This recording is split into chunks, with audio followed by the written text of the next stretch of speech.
هنا جبت الدجاج وحطيت معاه طاف زبده وقاعد نحرك فيهم كيما هكا.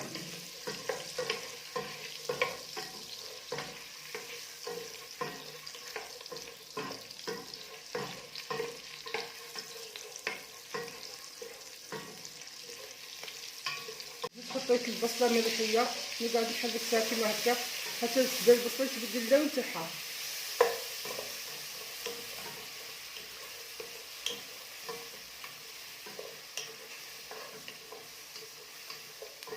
نحط شويه فلفل الكحل وشويه ملح نقعد نخلط كيما هكا.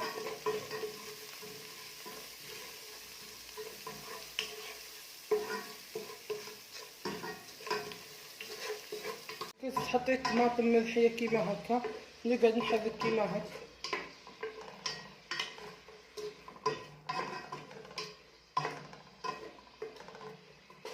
نص طماطم مصبره نقعد نحرك.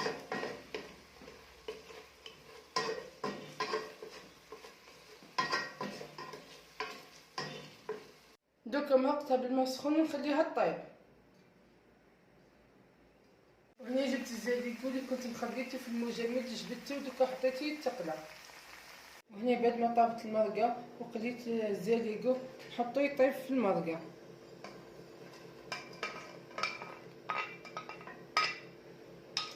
دوكا نحركها كيما هكا نغطي عليها ونخليها طيب. هذا هو الشكل النهائي. والان وصلنا لنهايه الفيديو. نتمنى تكون الوصفه عجبتكم واستفدتم منها. لكن عجبتكم واستفدتم منها ما تنسوا ديروا الابوني والجيم وتشاركوا الفيديو مع حبايبكم. ودمتم في رعايه الله. بقاو على خير.